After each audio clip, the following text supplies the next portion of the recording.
Hi, everybody.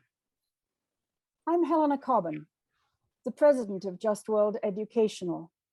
Welcome to the second session of the webinar series, The Ukraine Crisis, Building a Just and Peaceful World. Today, it's Monday, March 7th, and our two guests are Ambassador Chaz W. Freeman Jr. and Katrina vanden Heuvel.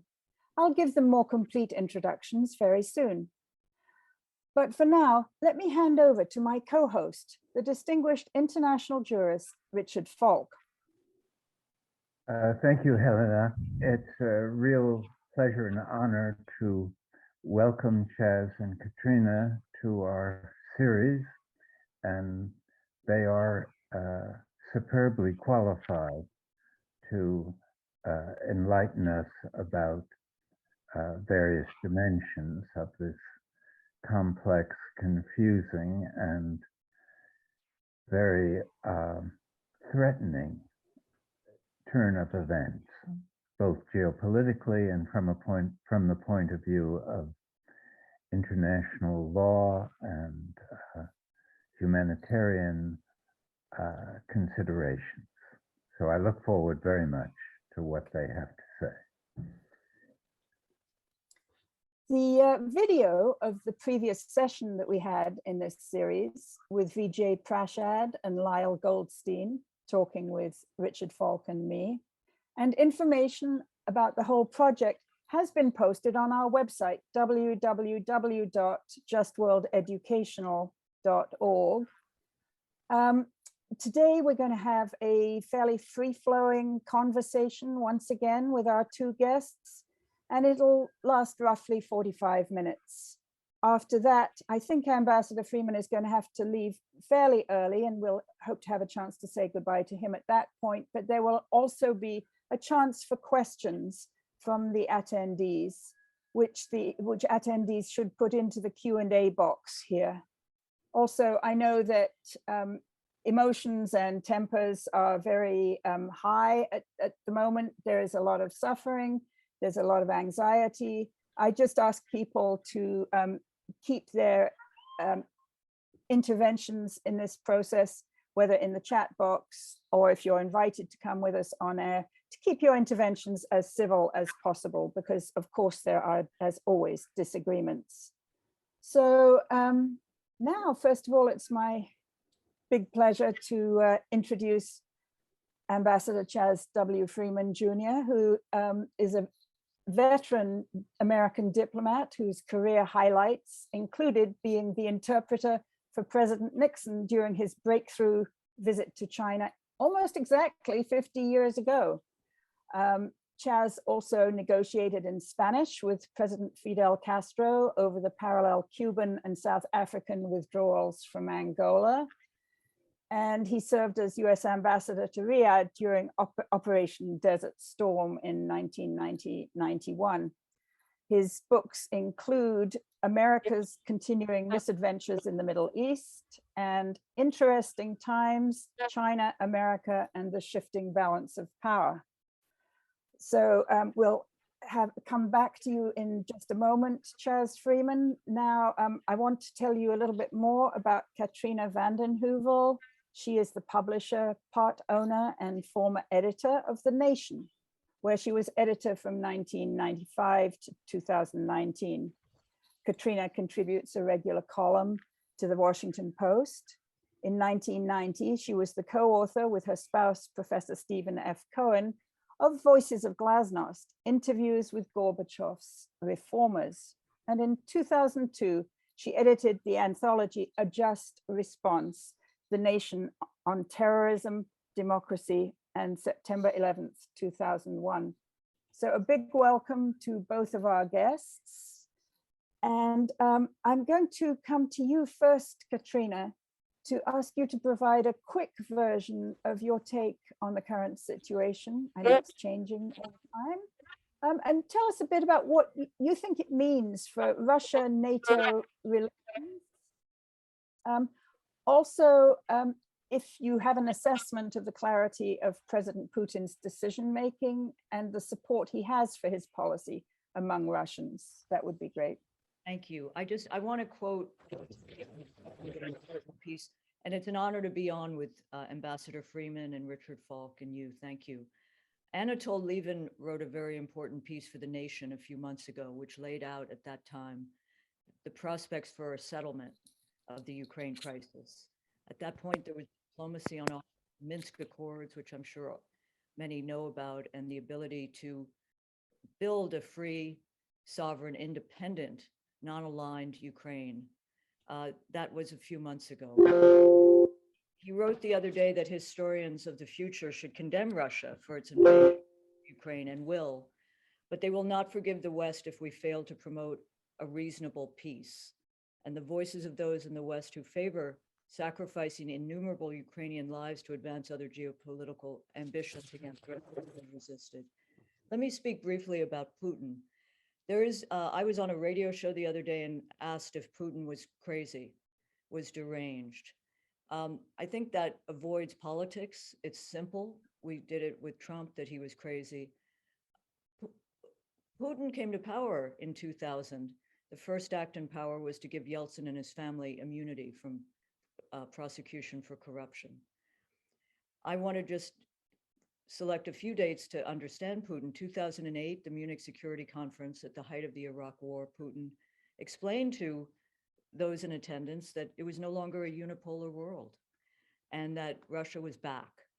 And then you had the expansion of NATO to Russia's borders. NATO today, I think, will be empowered by these last weeks. The armchair warriors in Washington are active, and NATO is at the moment in the center of weapons shipping into Ukraine. We can talk more about the broken promise of NATO, but Putin is being viewed by reporters who I trust, veteran reporters, Fred Weir, very well-connected Russian reporter. There's talk of his isolation inside the Kremlin. Some of you may have seen his dressing down of three top officials, and his isolation is, best defined by those tables, those long tables he met with 30 feet.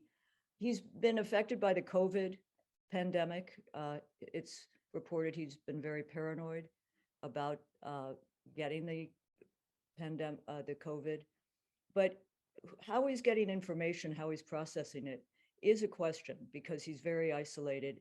And it is the case that the Siloviki, the intelligence military forces, are really the ones he's in close proximity to. And I think there was a terrible miscalculation, and how much the West bears responsibility is going to be something to study. But the miscalculation of moving beyond the recognition of the two republics in Donbass. I don't speak out of school, but I work with Ambassador Matlock. These are people who've spent their lives studying Russian, who were deeply shocked. But the diplomacy broke off. I think there's a fury and an anger on Putin's behalf that plays a role. But protests in Russia are not just those on the streets. The foreign policy elite issued a strong letter coming out of the school Lavrov graduated from. 20,000 cultural political figures, 150 political governors, not governors, but regional elected figures have protested. And of course, the media lockdown is dangerous, but there is resistance. And I think that's important. It is the urban elite, but I think, and I'll stop here because Ambassador Freeman understands the two things about Afghanistan, which we just exited. They're literally shipping weapons left in Afghanistan to Ukraine. And the body bags, which came back to Russia after Soviet Union's involvement in Afghanistan, were very pivotal in turning the country against the war. There are mothers against the war in Far East regions, some around big cities. And I think the body bags coming back could play a role. But the weapons shipments, my colleague Michael Clare is very concerned about nuclear escalation. And if there is an attempt on Russia's part to bomb lines coming from Poland with weapons, you could see a widening and a dangerous escalation. So I don't have any good news, but I turn it over. Katrina, your depth of understanding, knowledge, and contact with the people in the system in Russia is very much welcome here. I'm going to turn to you, Chaz, and obviously note that the meeting that you interpreted for in 1972 between President Nixon and Mao Zedong signaled a big transformation of the global balance at the time. So do you see the current Ukraine crisis as signaling another equally big transformation? I think it's actually much. The Nixon visit to China was a bold move that changed the course of the Cold War and eventually helped bring the Soviet Union down. This is the end of the post-Cold War period. That's what we're seeing. But it's more than that. It's also, I fear, the end of the effort which began with the European Enlightenment to regulate international behavior with something resembling the rule of law. And we are seeing, I think, a reversion to the unprincipled uses of force that characterized the Napoleonic Wars. I don't know why Mr. Putin did what he did, but I think it is very likely that it is the worst strategic decision that any Russian government has made since Tsar Nicholas II decided to go to war with Japan in 1904. And that in motion a bunch of trends inside Russia that ended with the fall of the Tsar and his replacement by something arguably worse. To go to the Napoleonic War analogy, Ukraine has the potential to become for Putin what Spain became for Napoleon. British gold helped finance Spanish People's War. American weapons transfers now seem to be aiming to do the same in Ukraine, and I share Katrina's concern about where this is likely to lead. I'd add that if aircraft from the Ukrainian Air Force, which have taken shelter in Poland and Romania, stage bombing raids or attacks from those countries, they're very likely to from not only hot pursuit, but perhaps an escalating counterblow from the Russians. Meanwhile, we're seeing urban warfare, to go back to the idea of the rule of law having been superseded. We're seeing urban warfare that's following Israeli precedents in Beirut and Gaza. It's not yet at that level, but it's headed in that direction. All this was probably totally unnecessary. Russian coercive diplomacy, the massing of troops on Ukraine's borders, the demand for the neutralization of Ukraine, or at least its denial to the US and NATO sphere of influence, the implementation of Minsk II within Ukraine, and some effort at threat reduction on Russia's western borders were comprehensible. They were clear objectives. They were arguably achievable, but things have moved on. With the invasion and the military incompetence that it has demonstrated, Mr. Putin may well have moved the goalposts. I know that the talks that began on the Belarus border began with Russia arguing for recognition of its incorporation of the Crimea, the independence of Donetsk and Luhansk in the Ukrainian east, and the demilitarization of Ukraine. And Ukraine went there with proposals for a ceasefire, the total withdrawal of Russian troops, and later added a demand for accelerated entry into the European Union. We're seeing an apparent effort by China to drawn into mediation. This would be a supreme irony, because 100 years ago, roughly, during the Versailles Treaty, European powers were redividing the spheres of influence they had established in China. For China now to be asked to redivide the spheres of influence in Europe is a mark of its rise to global power and a supreme irony. It's also true there's no role for the US in this. The US is characteristically responding primarily with military means rather than any sort of diplomacy, and it won't be at whatever mediation takes place. So I think, however, there is the basis for a deal if everybody can overcome the emotional stress and area that you referred to, Helena. And it's always been there, really. On the model of the Austrian State Treaty of 1955, Ukraine could declare neutrality, a treaty incorporating the provisions for minority rights, linguistic and otherwise, that Minsk II imposed, could be endorsed by the relevant great powers.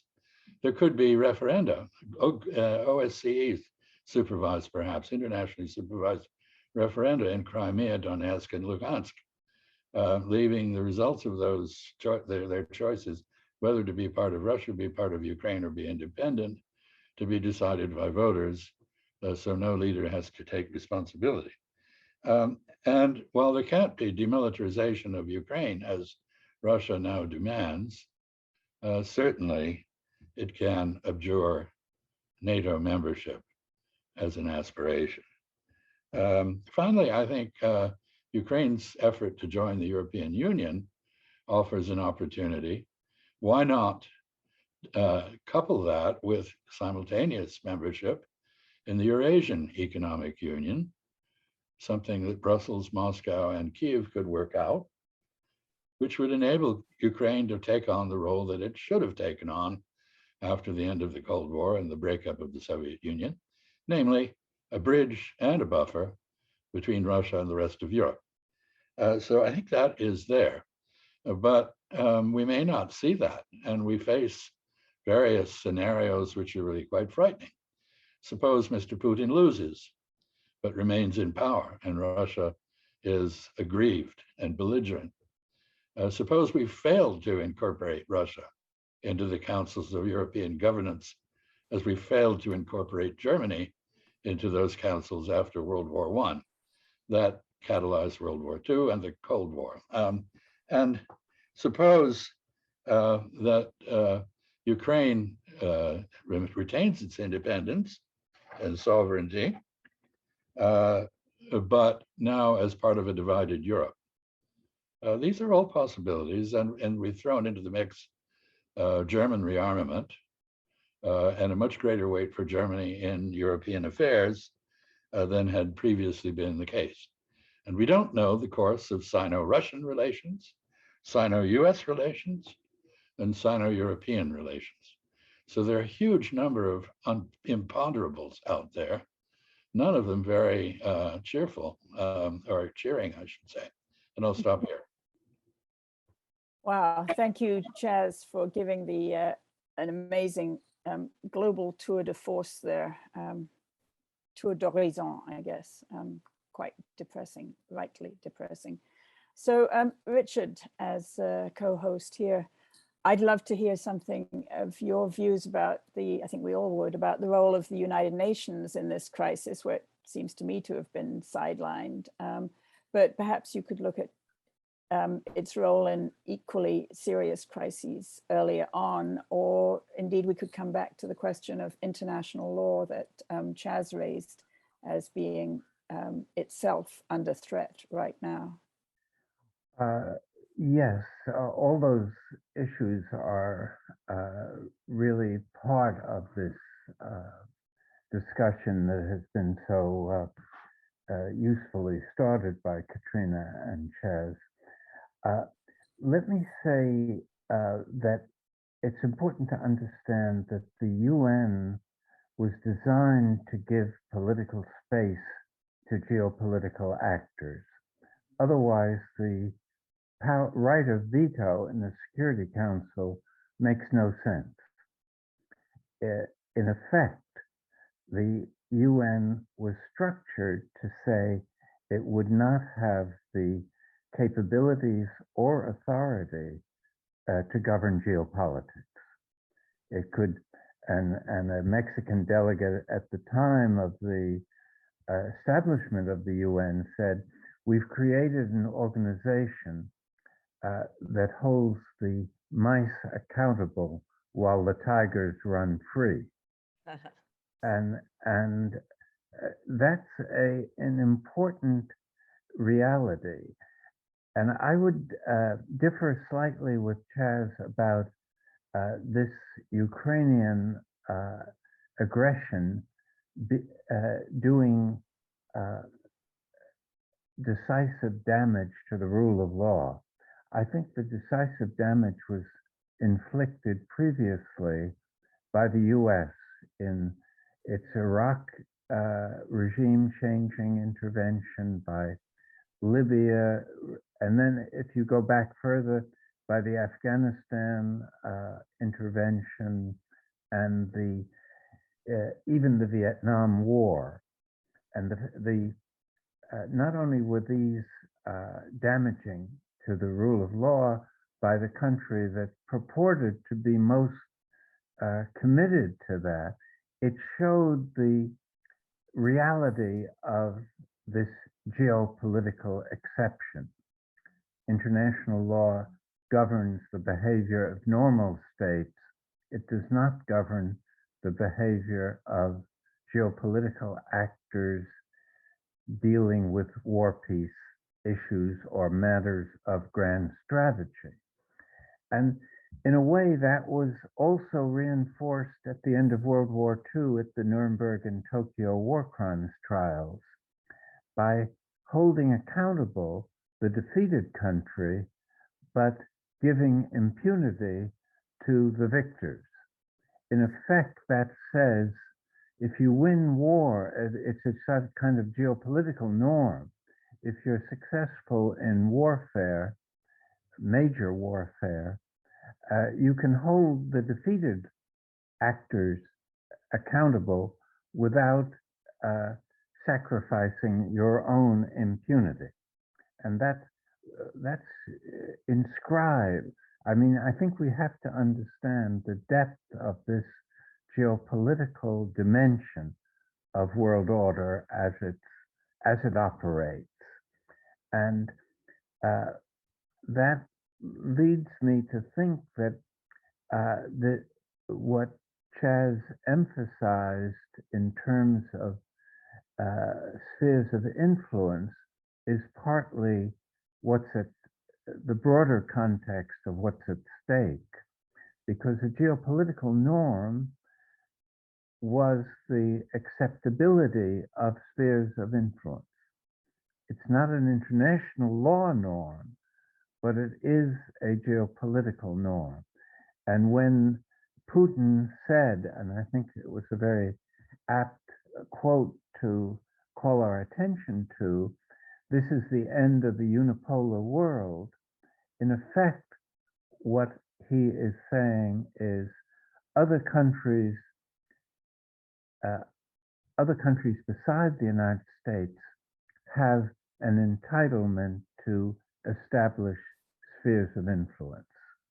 And that's what, in some sense, Ukraine is all about, because in the unipolar world, the whole world became the US sphere of influence.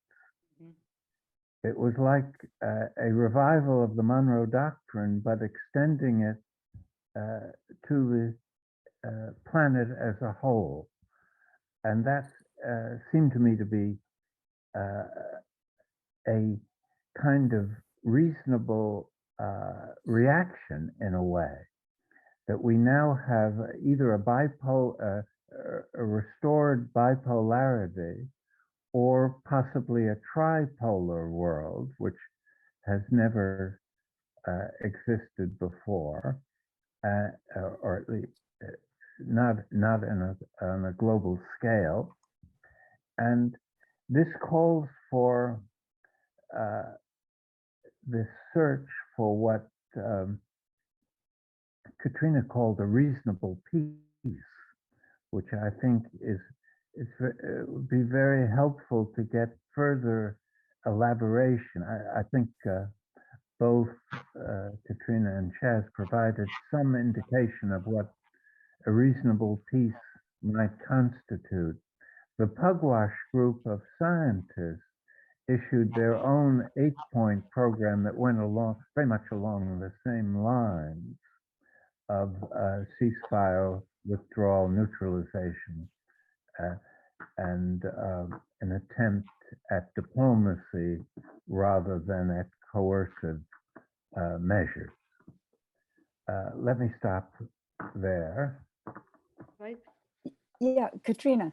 I wanted to pick up because this is not related so much to the international law, but it does speak to, I think, an extraordinary moment at the UN in December 1988 when Gorbachev gave a speech.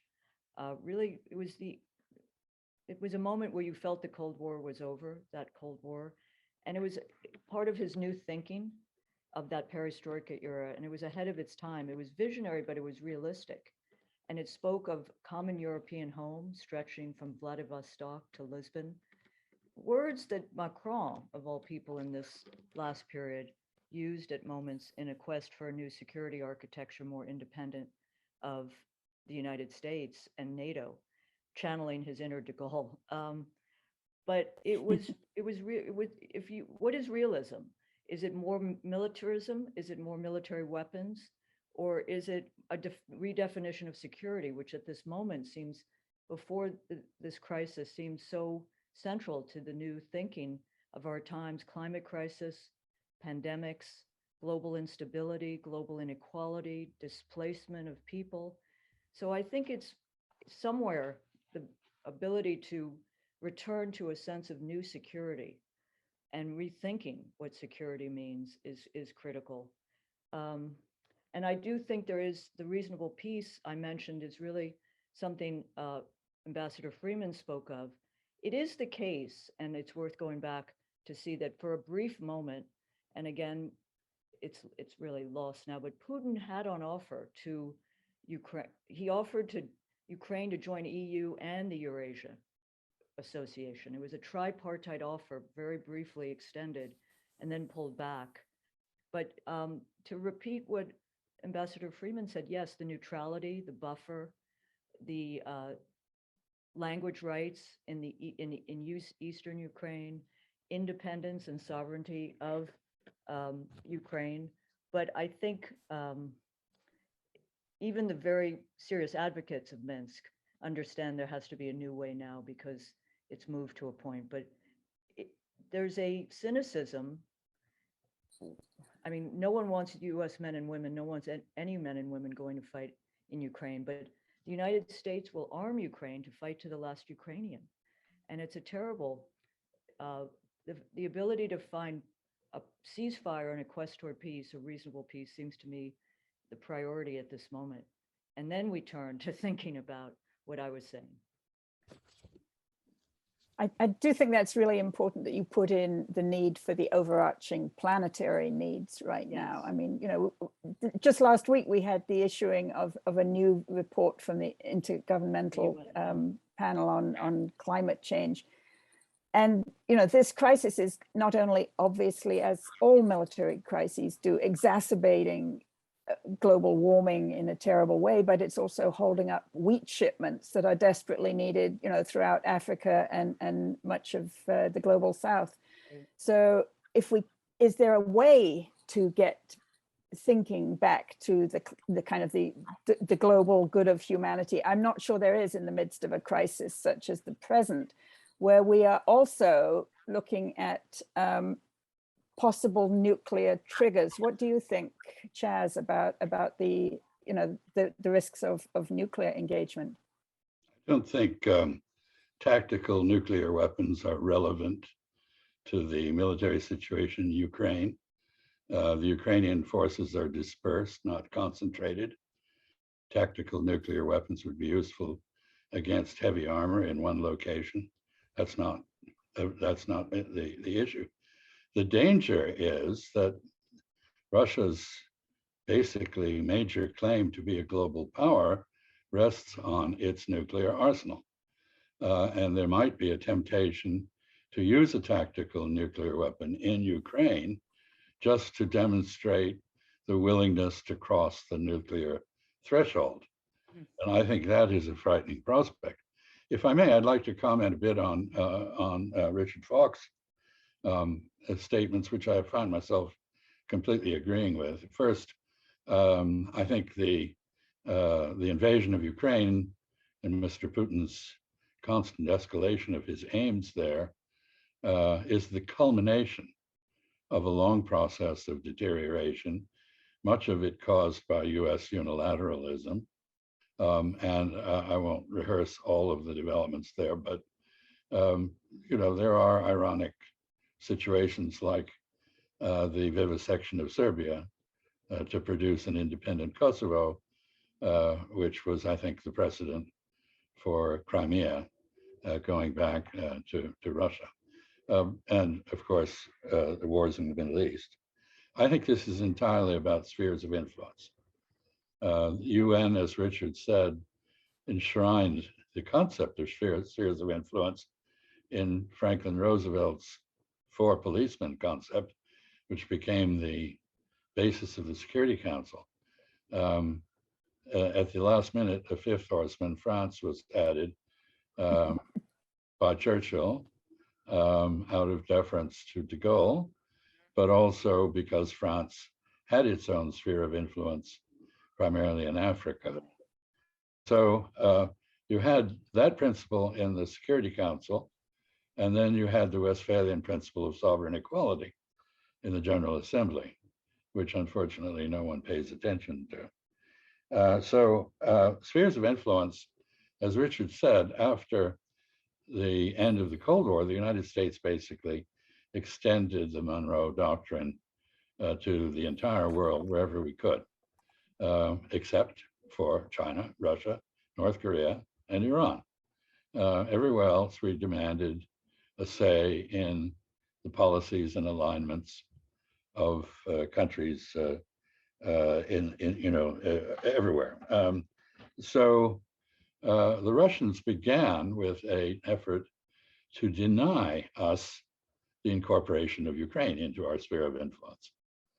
That has now apparently escalated to an effort on their part to recreate a sphere of influence of their own, which would include Belarus and Ukraine, and operate very much like the Monroe Doctrine has in the Caribbean basin. Final observation, the US in the period of unilateralism basically paid no attention to the UN Charter, the Geneva Conventions, various other pillars of international law. And then more recently, it has been expounding something called the rules-bound order, which is not the same thing as the UN Charter and international law, because it envisages the United States and a handful of former imperialist countries in the G7 making the rules and enforcing them while determining which rules they should comply with or not. And this is understandably not acceptable to other major powers. And back to spheres of influence, just for a last thought, I think spheres of influence work when the power balances are stable. When power is in the process of rearranging itself, as it is now, with the rise of great powers, the return of great powers, or civilizational powers like China, India, and Russia. And I don't think in circumstances where balances of power are dynamic, spheres of influence are anything other than a provocation. And basically the effort to incorporate Ukraine at the very moment when Russia felt it was returning to a level of power it had not had, precipitated this crisis. Not to excuse Mr. Putin, whose reasoning I find quite incomprehensible in terms of what he did as opposed to what he started trying to do. But I think Richard is right. This is a culmination of a long process. It has to do with spheres of influence, and it is, I fear, the birth of a new lawless world order. Richard, any comment on that, or shall we? No, I think that was extremely useful sequel to what I tried to introduce by at least addressing this virtually unrecognized characteristic of the UN. And I think it was useful to recall that it was Roosevelt's idea that you would correct the defects of the League of Nations by giving geopolitical space for maneuver within the UN to these geopolitical actors. And as he suggested, Westphalia for the normal state, geopolitics for the great powers, what pre-UN had been called great powers. So you have a dual normative structure. And one interesting feature of this dual structure is that international law, by and large, emerges out of agreements. And the norms are established through the agreements of sovereign states.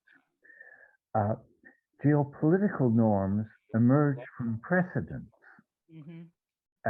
And unfortunately, we've set some very bad precedents in this unilateralism of our regime changing interventions over the quite a long period of time. And it's very important to keep that in mind, that when you act, as we did in Kosovo, that's a precedent that others can use.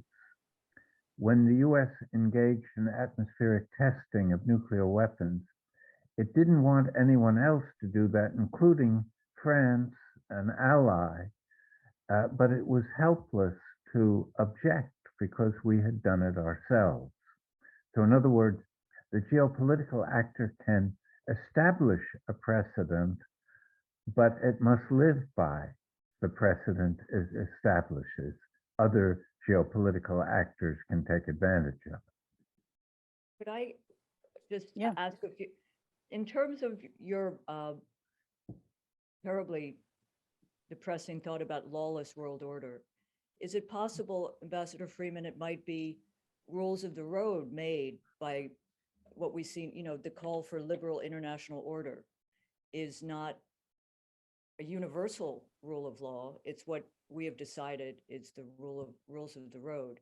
I'm just wondering if that is something we may look at. I wanted to it's a brief point, but the Munich Security Conference this year was something that people pointed to in the last days toward Putin's terrible, grave criminal miscalculation, that Zelensky in Munich spoke of something we haven't spoken of, which is the violation of the Budapest Memo, the Budapest Memorandum, that in fact, no one had come to their aid and there would be an attempt to reconstitute their nuclear weaponry. Now, this was said, in an audacious moment, but inside Russia, inside Moscow, there was a kind of alarm of that. I wanted, the ending of the Soviet Union has played a role in this too, because what Putin seeks is not a reconstitution of the empire. He's constantly misquoted, not to any brief for Putin, but he didn't say it was the greatest disaster, the collapse of the empire. He said it was one of the greatest disasters of the 20th century. But the effort to reconstitute a Slavic union is real. There were efforts years ago to start a Belarus-Russian union. Those collapsed. But it is part of this mythology, Ukraine, Belarus, Russia. Two last points. I'm interested in your view, all of you, about sanctions. I mean, I think sanctions have been overused in ways that have harmed ordinary people, and there is harming of ordinary people in Russia right now, and the oligarchs, they've made their pact, so they're not being harmed. And they're the Russophobia. The Russophobia is very dangerous in my mind, because there are Russians protesting the war, but they're representatives. I don't know if you know David Cicciolini, good Democrat. He's sponsored a piece of legislation to oust Russia from the UN. There's a piece of legislation by a good Democrat in California to oust Russian students who are studying here. The boycott in the cultural world is as severe as anything I've ever seen. And that's of course within a certain sphere, but culture has been used over the years to re-engage. And then finally on nukes, I do think it's a moment of grave danger, but I think it's a moment where people, unlike the end of the Soviet Union, when people decided there was no nuclear danger anymore, their nuclear danger is very much on people's minds. And I think just this is very different than the intellectual talk. But June 12th, 1982, 1 million people were in Central Park. And their protest on the eve of the disarmament conference at the UN played a role in moving the INF forward and an abolition of a class of weapons. This is out there, but I'm just saying one thing we haven't fixed on is the unraveling of the arms control infrastructure. I mean, 2002, the ABM was foundational, and we've seen them all unravel. And even at the height of other Cold Wars, there was a compartmentalization of security discussions, arms control. This may not be possible anymore, but there was that happening even in bad times. But I think but I'd be very interested in sanctions from the perspective of international law and other. Thank you, Katrina. You raised so many important points there, including this kind of just eruption of anti-Russian jingoism in this country, and I think in most of Western Europe as well, or maybe Eastern Europe as well as Western Europe. And I mean, to me, it's so noticeable that it just suddenly came up, and maybe it's a way for, you know, the wounded egos of people who withdrew from Afghanistan in virtually complete humiliation, that, oh, you know, at last here's a cause that we can all jump on and be the West again. So it seems to me to feed some kind of psychological need as well. Of course, you know, one has human empathy for the people suffering under bombs and whatever, but, you know, noticeably less than one had for people suffering under bombs in Gaza. You know, there is something about the double standard here. The question of sanctions, I think, was your central question, Chaz or Richard. Maybe I can start on that, if I might. I just want to make one comment on Russophobia. There are few sights uglier than the American people in one of our fits of moral indignation. This is what we do. It's morally reprehensible, but equally important, it's very dysfunctional in terms of statecraft, because it substitutes rage for reason. Yes. And we're not seeing diplomacy addressing the question of how to preserve an independent Ukraine in circumstances of peace in Europe. What we're seeing is a set of punitive actions against Russia, which are enormously gratifying to the people who are experiencing Russophobia, which brings me to sanctions. Sanctions have a long history.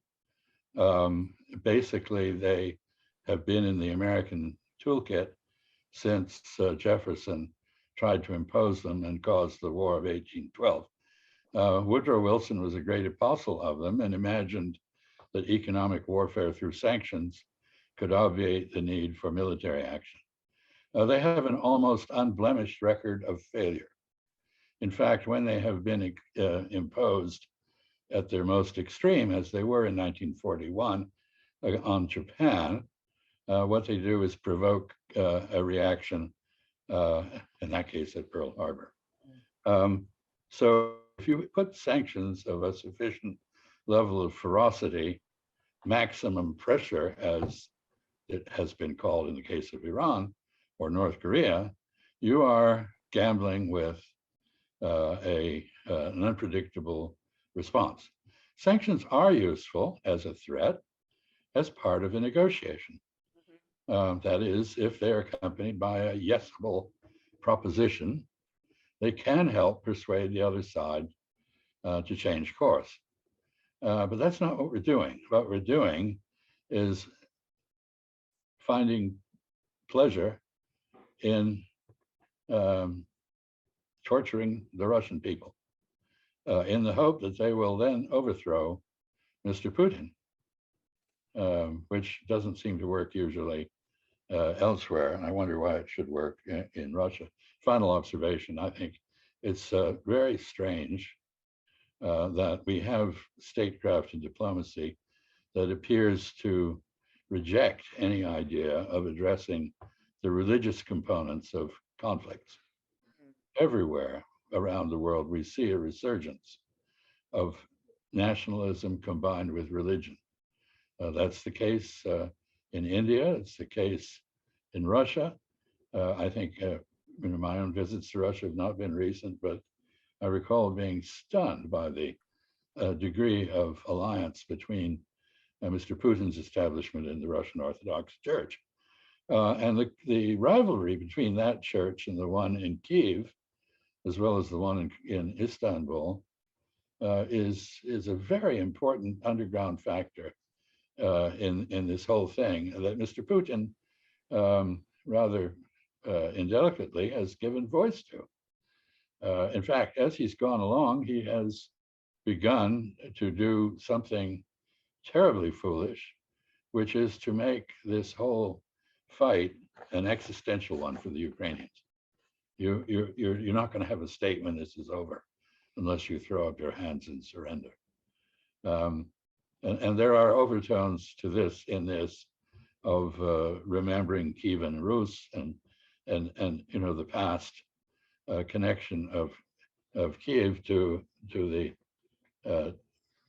foundation of Moscow and the center of the Russian nation. So religion needs to be taken seriously, whether it's in the Holy Land or elsewhere. And I fear too many of us overlook that. Richard, do you have something on sanctions that you'd like to say?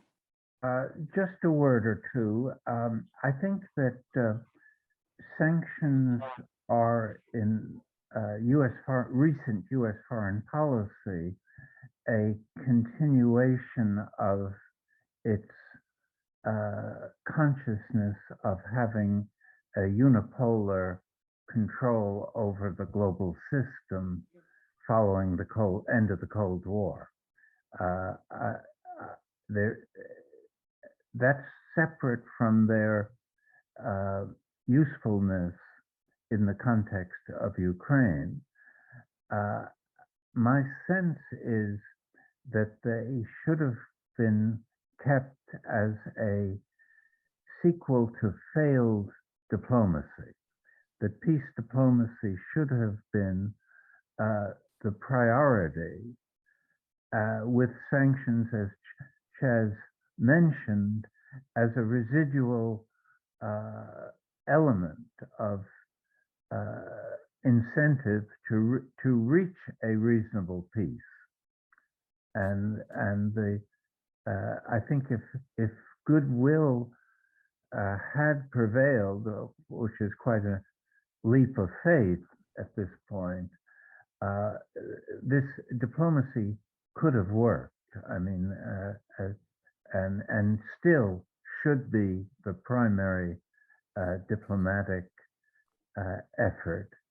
And sanctions do have a terrible record of aggravating conflict and not achieving their stated goals. So they are dysfunctional, dubiously legal, and questionably moral because of their effect on the civilian not the perpetrators of the wrong, but on the civilian population of the country. But I want Russians to just say one suffer. word. I'm sorry. Ambassador Freeman, what he said about religion, said, I say this with humility, a few years ago, that you could not write about Russia without writing about the role of the Russian Orthodox Church. Right. And its ascendance and its fusion with the powerful. I mean, the church that Pussy Riot protested in is called the Oligarch's Church. It's called Putin's church. The one who brought religion to the fore was Medvedev.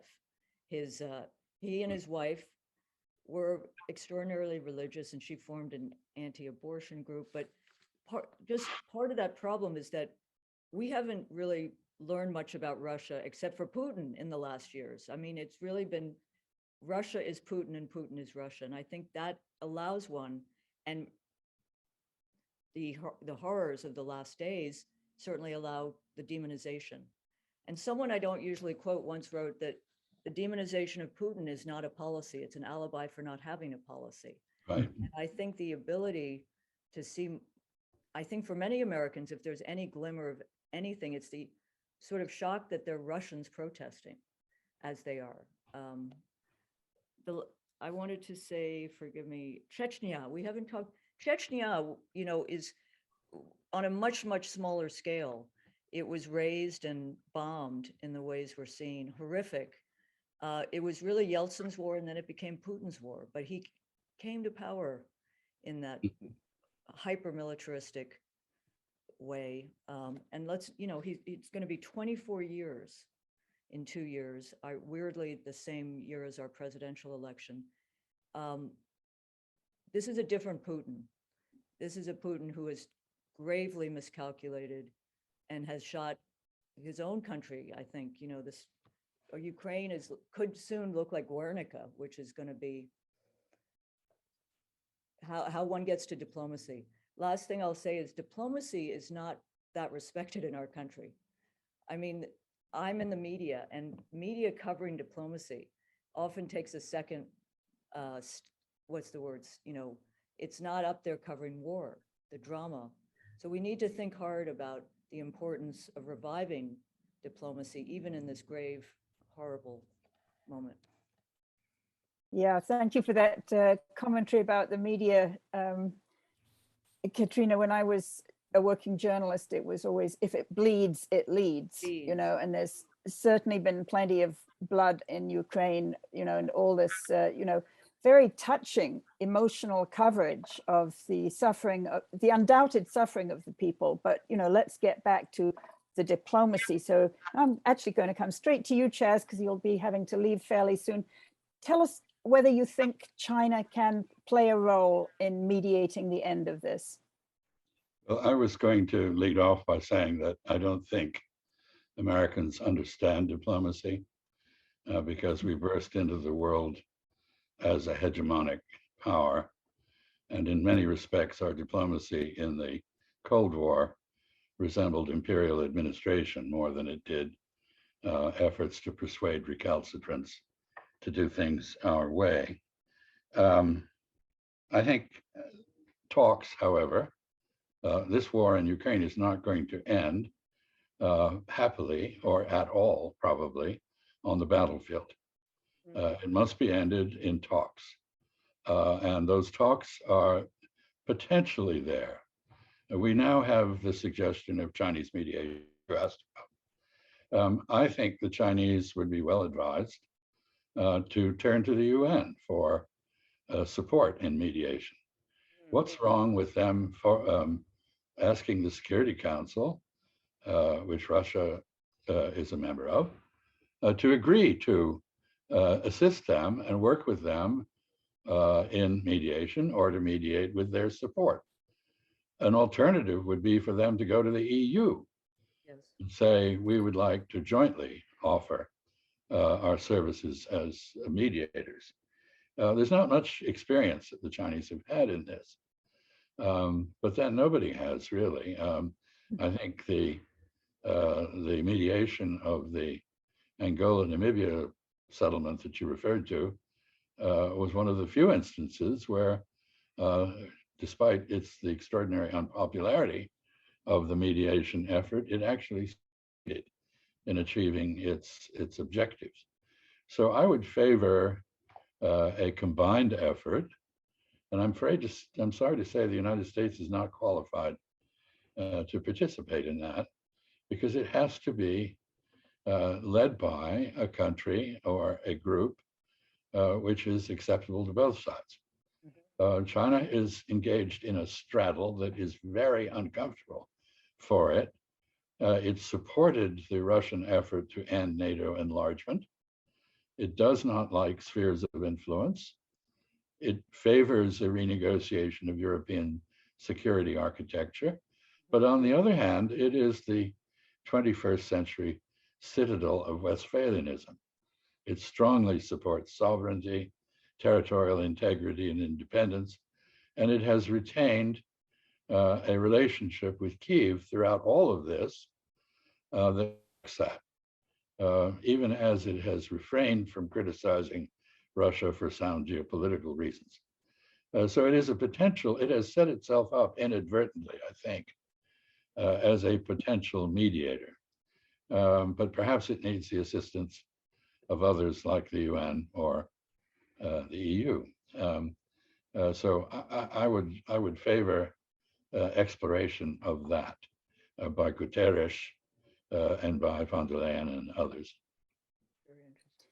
So actually what you'd be talking about would be something analogous to what the role that the US played after the 1973 war, where with, the agreement of essentially the Soviet Union at the time and the Security Council, it took the lead in mediating various strands of Arab-Israeli peace. I think that's a great precedent to be looking at, and I hope we can get to the diplomacy as soon as possible. I mean, Chaz, you say that Americans don't seem to really have much time or respect for diplomacy right now.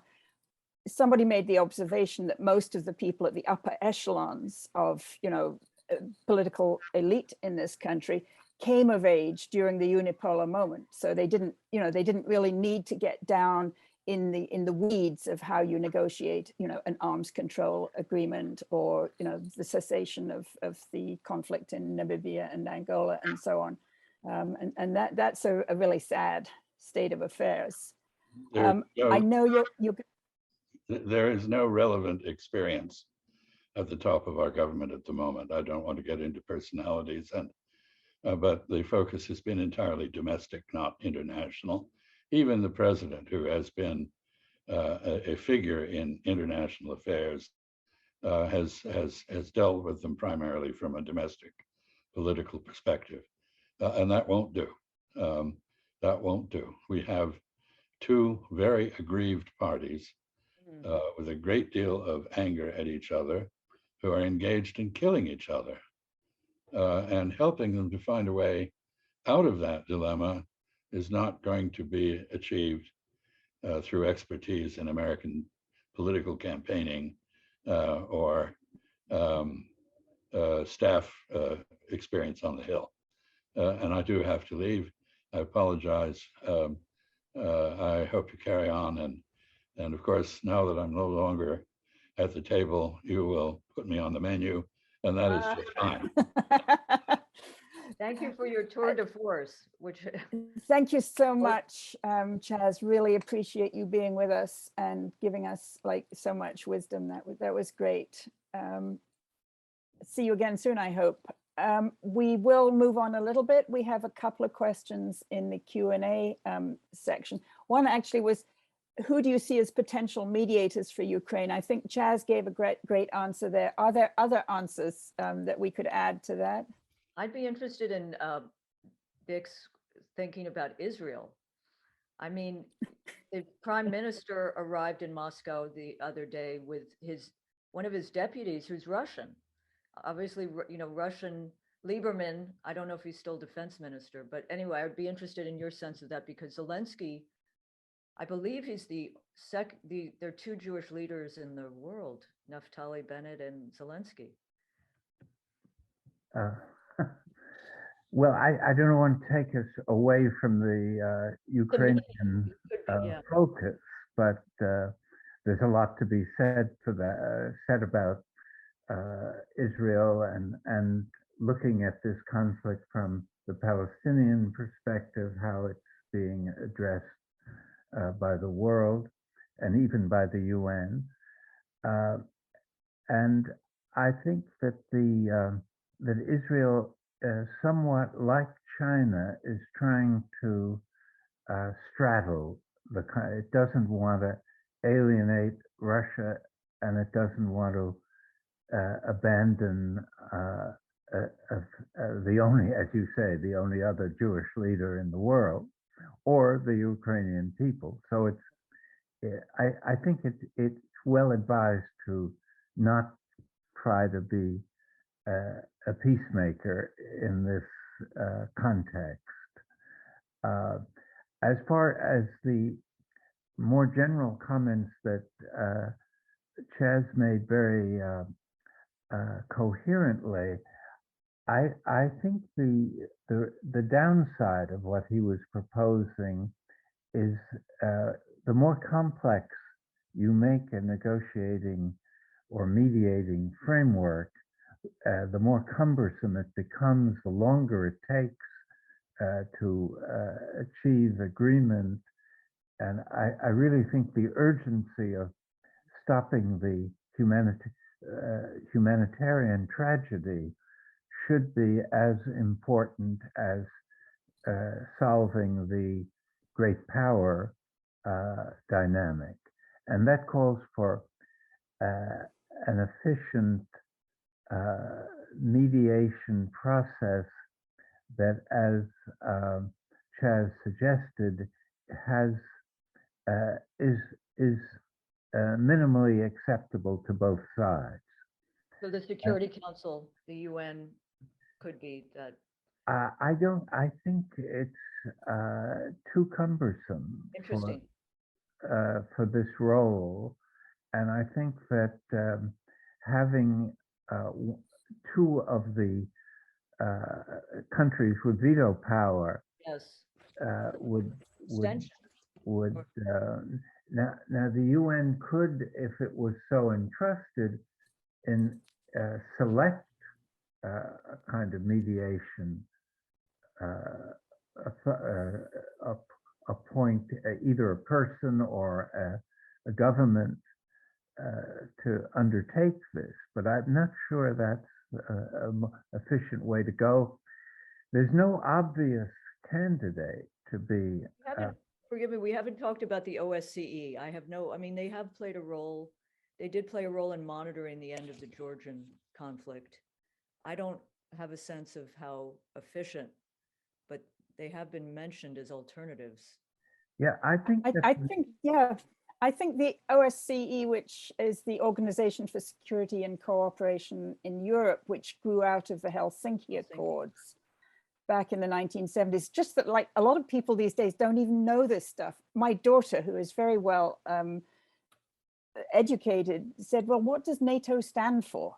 Which was a good question, actually. What does NATO stand for? But no, the interns at the Nation, I love them, but it's feudal history, which is now being coming back. Anyway, but there's been more understanding of NATO in the last few weeks.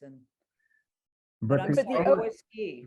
The OSCE, I think that suggestion is very good because it acknowledges the primacy of Europe in relation to the conflict. Yeah. And I think it doesn't pose the problems to the US that choosing China as the mediator would pose.